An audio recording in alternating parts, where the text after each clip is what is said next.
बिस्मिल्लाहिर्रहमानिर्रहीम, अस्सलाम वालेकुम। Welcome to easy cooking with Naureen. आज मैं आपके साथ बहुत ही मज़ेदार और खुशबूदार पालक गोश्त की रेसिपी शेयर करने जा रही हूँ।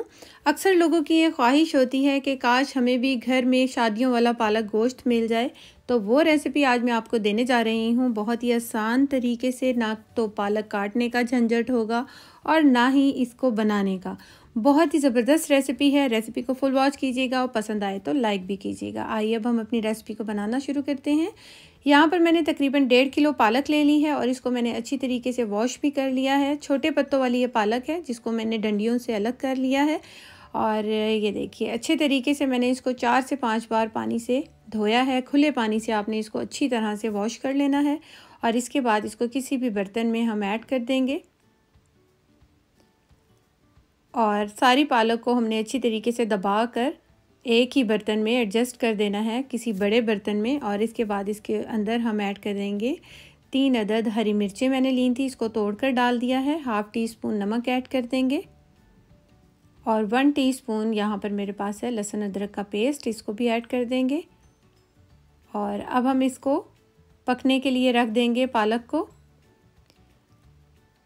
हमने इसको 5 मिनट के लिए तकरीबन मीडियम टू हाई फ्लेम पर पकाना है ताकि पालक जो है अच्छी तरीके से बैठ जाए, क्योंकि ज़्यादा पालक थी तो एकदम हम इसको मिक्स नहीं कर सकते थे। हमने पानी को ऐड किए बगैर पालक को उबाला है। अगर आपको महसूस हो कि पालक के अंदर थोड़ा पानी जाना चाहिए तो उबालते वक्त आप इसके अंदर थोड़ा सा पानी भी ऐड कर सकते हैं, लेकिन मैंने इधर पानी बिल्कुल भी नहीं ऐड किया। पालक अपने ही पानी में उबल कर तैयार होगी। ये देखिए, पालक का अपना ही पानी है जिसमें ये पक रही है। तकरीबन 15 से 20 मिनट हमने मीडियम फ्लेम पर पालक को उबाल लेना है।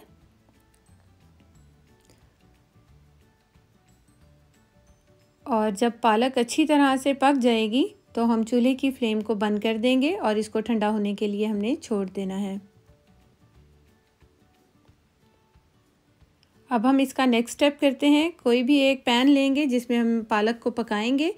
तो मैंने इसके अंदर ऐड किया है आधा कप ऑयल और 2 अदद बड़े साइज़ के प्याज थे, उसको स्लाइस में कट करके ऐड किया है। मीडियम टू हाई फ्लेम पर हमने प्याज को फ्राई करना है। और जैसे ही प्याज लाइट सा सॉफ्ट होगा तो हम इसके अंदर ऐड कर देंगे साबुत गरम मसाले, जिसमें दालचीनी है थोड़ी सी, 1 से 2 टुकड़े, 1 बड़ी इलायची, 2 सब्ज़ इलायची, 10 से 12 दाने साबुत काली मिर्च के हैं और 1 टीस्पून ज़ीरा लिया था। अब हम इन सब मसालों को फ्राई करेंगे। तकरीबन ब्राउन होने तक हमने इसको फ्राई कर लेना है। ये गोल्डन ब्राउन हो गया है प्याज। और अब हम इसके अंदर ऐड कर देंगे गोश्त। यहाँ पर मैंने मटन लिया है आधा किलो और ये बोनलेस है। आप चाहें तो बोन वाला भी ले सकते हैं, बीफ भी ले सकते हैं और चिकन में भी बना सकते हैं। जो आपको पसंद हो, जिस तरह से भी आप बनाना चाहें आप बना सकते हैं। अब हम गोश्त को अच्छी तरीके से फ्राई करेंगे। हमने 4 से 5 मिनट हाई फ्लेम पर गोश्त को फ्राई करना है और जो भी गोश्त का अपना पानी होगा वो सारा रिलीज़ हो जाएगा, तो हमने उतनी देर तक गोश्त को फ्राई करना है। अब हम इसके अंदर 1.5 टेबल स्पून लहसुन अदरक का पेस्ट डालेंगे और 3 से 4 मिनट हम इसके साथ भी इसको भूनेंगे। अब हम इसके अंदर पाउडर गरम मसाले, जिसमें 2 टीस्पून धनिया पाउडर है, 1 टीस्पून सुर्ख मिर्च का पाउडर है, 1/2 टीस्पून हल्दी पाउडर, 1 टीस्पून भुना हुआ और कूटा हुआ ज़ीरा, 1 टीस्पून किसी भी ब्रांड का आप कौरमा मसाला ले लीजिए, 1 टीस्पून मैंने गरम मसाला पाउडर लिया है और 1 टीस्पून ही नमक ऐड किया है। पालक को उबालते वक्त भी मैंने नमक डाला था, तो आप भी नमक को अपने जायके के मुताबिक लेकिन थोड़ा सा ध्यान से ऐड कीजिएगा। अच्छी तरह से इसकी हम भुनाई करेंगे मसाले डालने के बाद। और इसके बाद हम टमाटर का पेस्ट ऐड कर देंगे। 2 अदद बड़े साइज़ के टमाटर थे जिसका मैंने पेस्ट बनाया है, इसको ऐड किया है और अब हम अच्छी तरह से मिक्स कर देंगे। 3 से 4 मिनट हमने इसको पकाना है। जैसे ही अच्छे से पकना शुरू होगा तो हम इसके अंदर ऐड कर देंगे 1 गिलास पानी। गोश्त को गलाने के लिए मैंने यहाँ पर 1 गिलास पानी डाला है। अगर आप चिकन का इस्तेमाल कर रहे हैं तो उसके मुताबिक आप पानी को ऐड कीजिएगा और अगर आप बीफ का इस्तेमाल कर रहे हैं तो उसके मुताबिक आप पानी को ऐड कीजिएगा।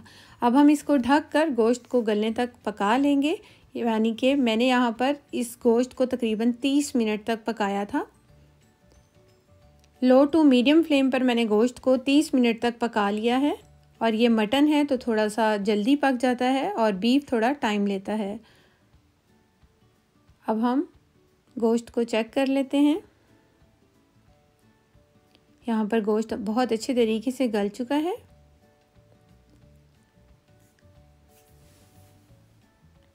अब हम इसके अंदर ऐड कर देंगे आधा कप दही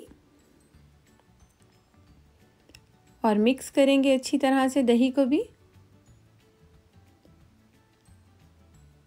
और दही का पानी खुश्क होने तक हमने गोश्त की भुनाई करनी है अच्छी तरह से। और जब गोश्त की अच्छे से दही के साथ भुनाई हो जाएगी तो हम इसके अंदर पालक को ऐड करेंगे।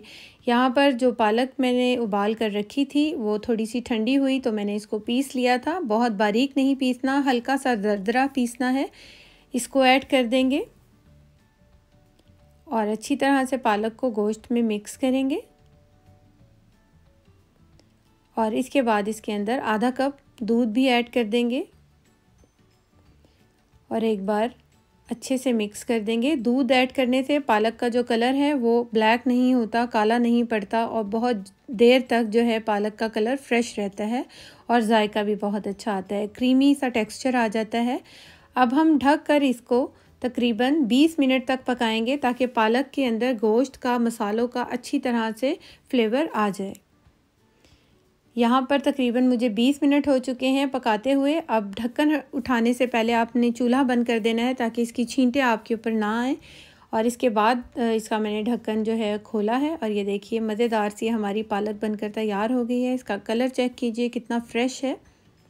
थोड़ा सा हरा धनिया, हरी मिर्च और जुलियन कटी हुई अदरक इसके ऊपर डालेंगे और इसको मिक्स कर देंगे। ये मज़ेदार सा पालक गोश्त दावतों वाला हमारा बनकर तैयार हो गया है। अब हम इसको डिश आउट करते हैं। बहुत ही अच्छी खुशबू और बहुत ही अच्छे इसकी जो है खुशबू आ रही है जिससे हमारा दिल चाह रहा है कि अभी अभी मज़ेदार सी रोटियां हों और ये फटाफट से खा लिया जाए।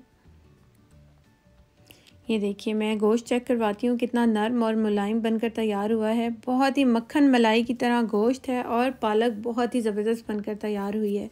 होपफुली आपको मेरी ये रेसिपी ज़रूर पसंद आई होगी। रेसिपी अच्छी लगी हो तो इसे लाइक, शेयर और मेरे चैनल को सब्सक्राइब ज़रूर कर लीजिएगा। Thanks for watching. अल्लाह हाफिज़।